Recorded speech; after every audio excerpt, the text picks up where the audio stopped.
Assalamualaikum.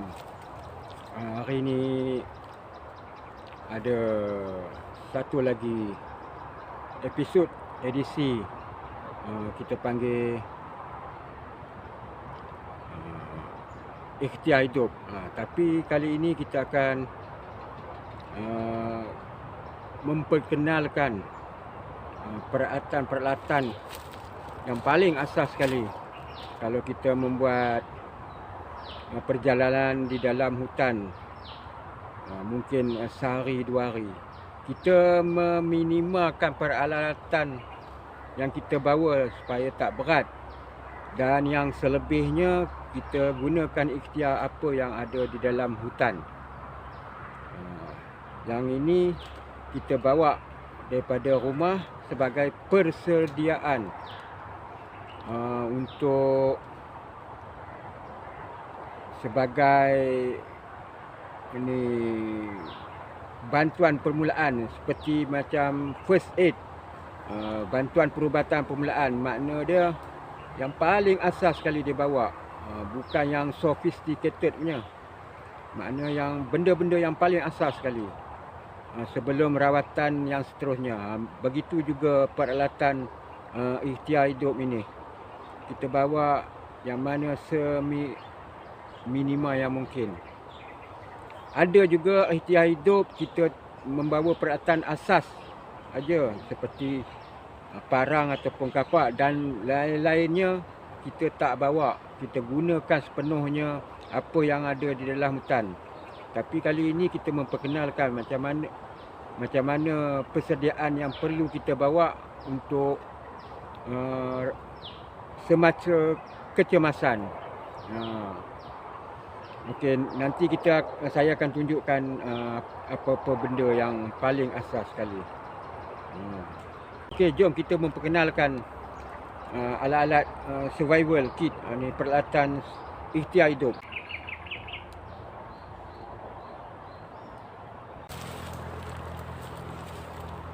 Okey, yang pertama sekali, kita mesti ada day pack. Ni haversack ni. Yang kecil aja, tak perlu besar. Ini zaman British punya ni. Masih dia simpan ini. Ni zaman British punya beg. Beg dia tak perlu besar. Dan tali nylon. Tak perlu yang panjang-panjang, sebab tali ni kita boleh jadi panjangkan sebab dia ada helaian dia. Kita boleh ni ada helaian dia. Kita boleh buka dan sambung-sambungkan. Ni tali nylon ni. Okey, lastik. Ini dibuat sendiri. Lastik ni batang buluh. Dan ini ni besi kecil tajam untuk kita buat tombak, untuk pengikat di hadapan kayu ke apa. Ini kita simpan sini. Dan ini getah untuk pengikat. Untuk pengikat apa ni, untuk kecemasan, sebab getah ni dia melekat. Dan di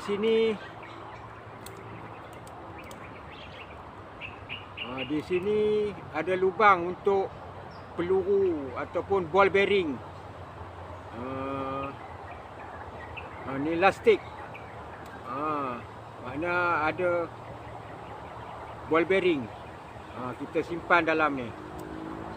Itu kita tutupkan. Mana kita akan tembak, kita akan gunakan macam ni. Kita akan gunakan. Dan ini jarum penjahit. Jarum penjahit ni ada mata ruit macam mata pancin. Ini kita boleh menjahit kasut ke apa ke. Kita boleh gunakan ini.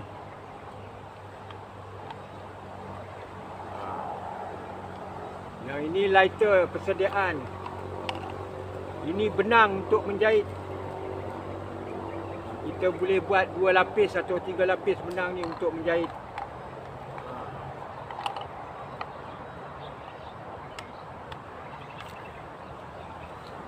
Yang ini lampu kecemasan waktu malam ataupun untuk lampu pemberitahuan.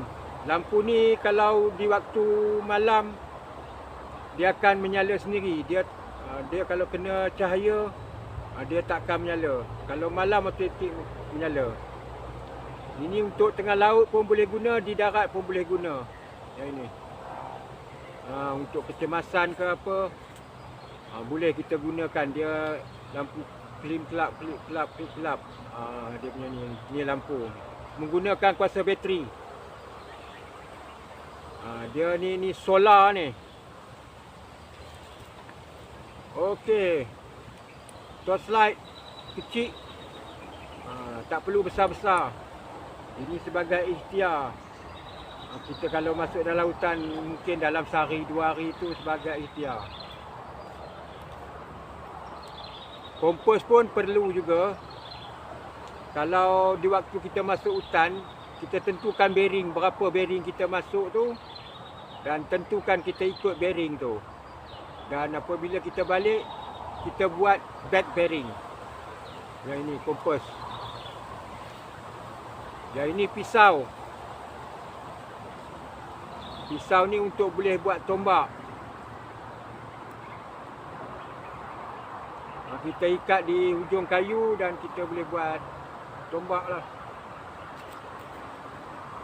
Ini kapak kecil. Kapak ni sesuai untuk kita menebang pokok sebab dia kecil. Tapi makan dia dalam disebabkan kapak ni berat. Bila kita menakuk, dia akan makan dalam. Dan ni kita boleh buat sebagai penukul. Yang ini. Sebab kapak ni dia makan memang dalam. Kecil, ringan, senang dibawa. Kalau kita tak bawa dia punya pemegang pun tak apa, kita bawa dia punya mata je.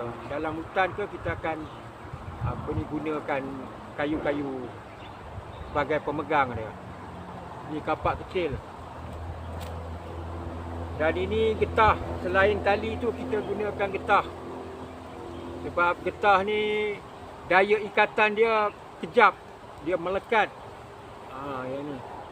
Getah ni. Makna dan lagi satu yang ini. Hammock. Yang ini. Kita boleh buat sebagai kemah ataupun sebagai pangkin tempat kita baring lah. Dan lagi satu muffler.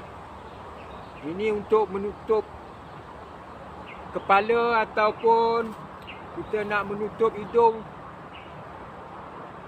Dan kegunaan untuk sebagai pengikat boleh juga muffler ni berguna.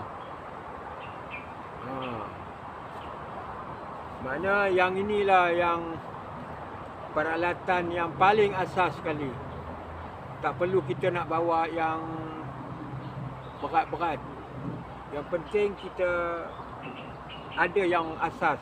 Apinya dan lain-lain, pisaunya dan bahan-bahan lain kita sedaya mungkin kita ikhtiar hiduplah kalau dalam hutan. Macam mana kalau barang ni tak cukup, kita boleh ikhtiar. Sebagaimana yang mana kita ada pengalaman tu, kita boleh ikhtiar. Sebagai persediaan di waktu kecemasan ataupun di dalam keadaan darurat. Inilah peralatan dia yang boleh kita bawa. Selain itu makanan kita boleh bawa juga. Kita boleh bajet untuk berapa hari punya. Tetapi ini peralatan yang kita bawa dari rumah sebagai persediaan. Kalau yang lain tu terpaksa kita ikhtiar di dalam hutan. Macam mana kita gunakan tali dan sebagainya lah. Okey, setakat itu aja. Assalamualaikum dan salam horas. Selamat mencuba.